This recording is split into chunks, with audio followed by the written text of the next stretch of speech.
rolling rawhide. We've got our coffee brewing. Now let's start the show. Welcome to St. George, Utah, and Breakfast with Bob. And Breakfast with Bob. Cheers! Yo, Pacho Man, way to bring it. Welcome again. Breakfast with Bob, St. George edition.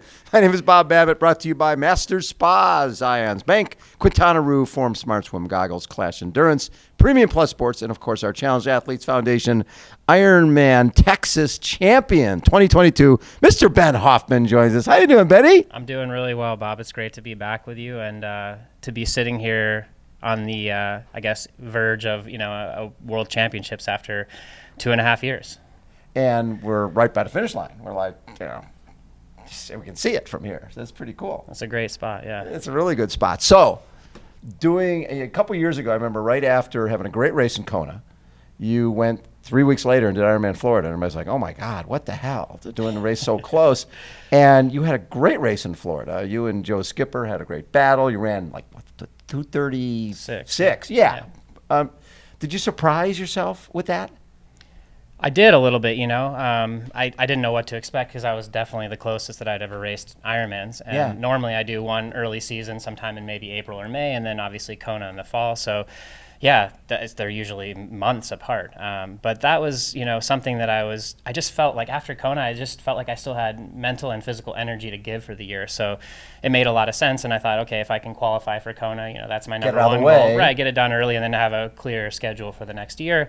And yeah, I went into the race and I just felt like, okay, worst case scenario, I blow up, which, probably everyone's kind of expecting or it could happen, but that's really not that big of a deal because I just got fourth in the world in Kona. So, it'll still be a great off season and I'll still have a great time and relax and reset for the year. But if things go really well, I'll learn that I can potentially do this and maybe I'll get my spot and, all the other things that come with it. So I went out there and I just felt really relaxed and I felt like I could just take some chances. And it ended up being one of those days where, my body just responded. When I asked it to go hard, it went hard. And, I think there's something about being in touch with how difficult an Ironman is and you're mentally prepared for it. Sometimes when you spend too much time between them, you forget how hard it is. I mean, you know from doing them how it's going to be painful, especially in the run, but there's also something good about doing one and doing another one because you're prepared for it. And, you don't have the same anxiety about that part of the race because you know that you just got through one. Right. And I feel like I got on the marathon there in Florida and it just went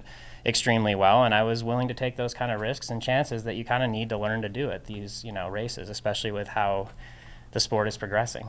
So that was going from a world championship. You had just gotten fourth at a world championship. So again, playing with house money, going to Florida. If it goes bad, it goes back.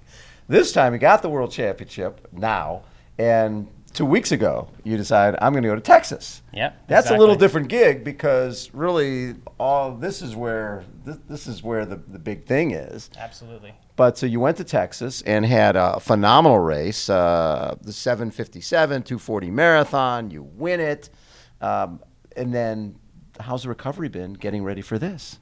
Yeah, I mean, it's been actually better than anticipated. I feel like, once again, what I learned in 2019 to kind of finish that story, yes, I guess, and close the loop on it is that, I actually felt like I was better in the second one. I think, I had a great race in Kona and, I felt really good about it, but I actually think in some ways I had a better race in Florida. So, that was kind of the idea with this, is that once I got the training rolling this year, and let me tell you, it wasn't like the easiest year to get started. I thought, okay, well, it'll be fine, I'll get rolling. But this year was a bit of a grind for, January and February for me. But once I got over the hump in March, I started to get a little traction. Then I did Oceanside, and it wasn't anything special there, but it gave me a little bit of a fitness boost. You sort of know you're at. And I just kind of thought, well, I'm now at the point where I am getting good feedback in workouts. I have some traction, and I started to play around with the idea of Texas in my mind. And I thought, okay, maybe I'm fit enough to, go there, race it pretty hard, and to recover in time for St. George and get a little bit of a boost out of it, both mentally and physically. And I can honestly say that that's where I am right now. I feel like that it gave me a mental lift, and it definitely gave me a physical one as well. So, of course, we won't know 100% until I race on Saturday exactly, how the experiment went. But to this point, I feel pretty confident about our choices. Well, and in Texas, you had a battle with Magnus Ditlev right at the end, but you were saying earlier the sprint came so late that you were running totally in control until, the last quarter mile or so. Right, yeah. I mean, I think, we ran pretty fast, faster than I actually thought we would, and it came pretty comfortably and pretty easy, which is a good sign, I think, going into this race especially. But, I felt like I just really tried to keep things in control, knowing that this was coming. I didn't want to burn too many matches, and, I think it was really the last 400 meters where I had to burn a match in order to beat him. And, he was an incredible competitor. I mean, that was just an outstanding debut, and I think, people that were watching the race knew that he had that sort of catastrophic flat on the bike, and I think, we're going to see big things from him in the future. Big time. So, that's racing. It's unfortunate, but, in the end, it turned out to be a really good battle. And I'm sure he actually probably learned almost more from having that battle with me. So hopefully I didn't teach him too much. But, yeah, it was a great race. And I feel like despite what it may have looked like on camera, I actually didn't feel like I went to the well too much. So hopefully I have something to give on Saturday because I know I'll need it here. Yeah, you'll definitely need it here. But this is not unfamiliar territory for you. 2010, you were second here when this was a full. 2011, you were fourth. In 2012, you won this. Right. So you have a familiarity with this course. And when it was a full Ironman, what do you remember from this race going back?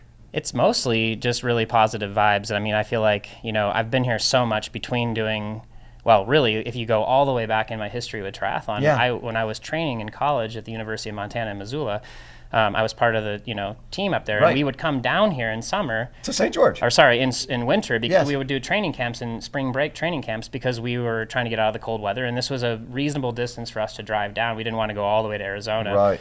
So we would come down here and train, and the terrain was amazing. And this was 2004, 5, 6, that time period. So before, 4 years or 5 years before they even announced they were going to have an Ironman. So when they did, and I had that history, of course, I decided I have to go.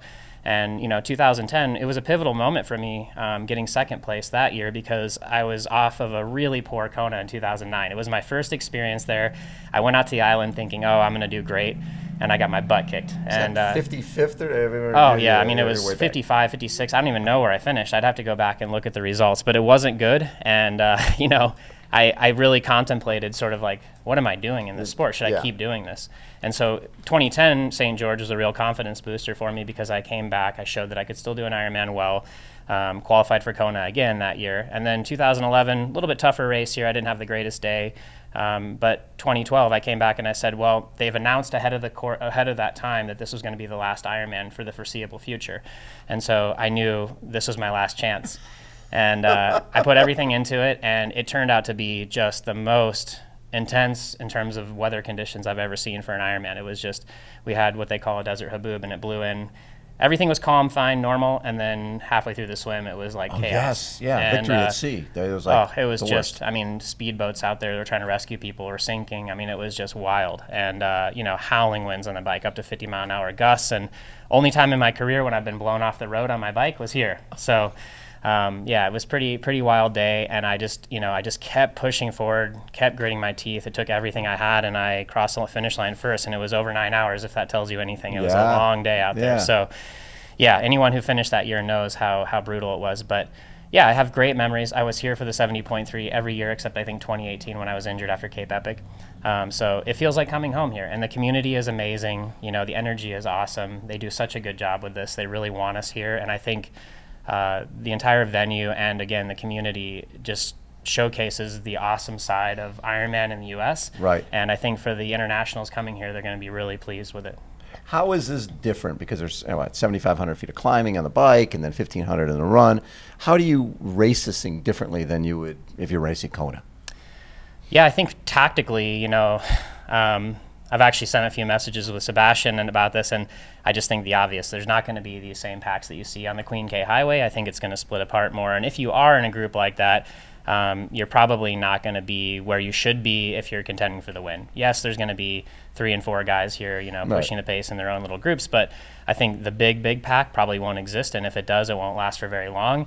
And if you're there, once again, you probably aren't in the right spot if you're here to actually do something special and be on the podium.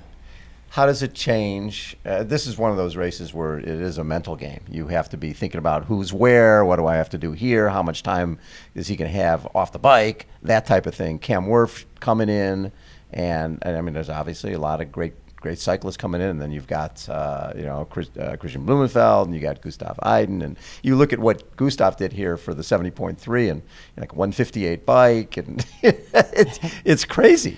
Yeah, I mean, despite all of the, elevation gain on the bike and even on the marathon as well, I do think that there's potential for it to be a pretty fast day. Yes.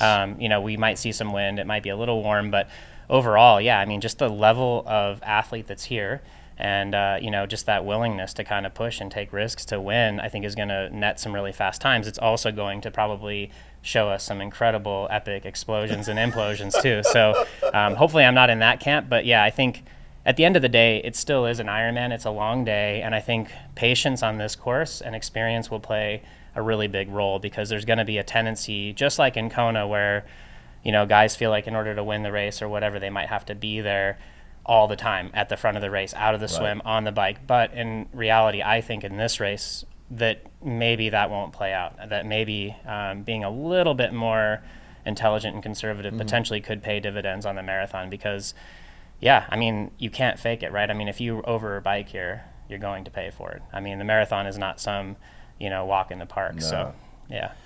Risk-wise, after you win Texas, it allows you, you're not sitting here thinking, oh, okay, I want to make sure I get my Kona spot. All that stuff's done. You just won a major race.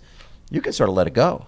I do. I feel like that. And, that was also kind of maybe a tertiary reason for going there. But, it's kind of provided that benefit as a side effect. And, I feel like as I get older, I'm 38 now, I probably have pretty few real opportunities left in Hawaii, which is, of course, the race that I've focused the last 10 or 12 years of my career on. And in order to win that race, I think, you have to be smart, but you have to find that perfect balance of being willing to risk it all and almost not care, right? I mean, you have to care a lot in your training, and then on the day, you almost have to not care. And that's, I think this has been really good practice for me, where I'm coming into this race and I would love to win. I've invested a lot, but at the same time, I'm willing to take the risks and, say on the day that I don't really care if I blow up. It's just about the fact that you've done so well here in this area. This has to be like old home week. Yeah. And whatever happens on race day happens. Yep. And I've got family here. My wife's here with our 2 kids, and my parents have driven over from Colorado. My sister and her husband and 2 kids will come over on Friday. My aunt and uncle live here, and my other aunt and uncle are flying out from Ohio. So we have, and Marcos, my massage therapist, is here with us. We have quite the team, and it's really awesome to have all that support. So I feel really comfortable, relaxed, and at home here. Love it. Benny, have a great one. Thank you, Bob. Poncho Man, take us out. Rolling,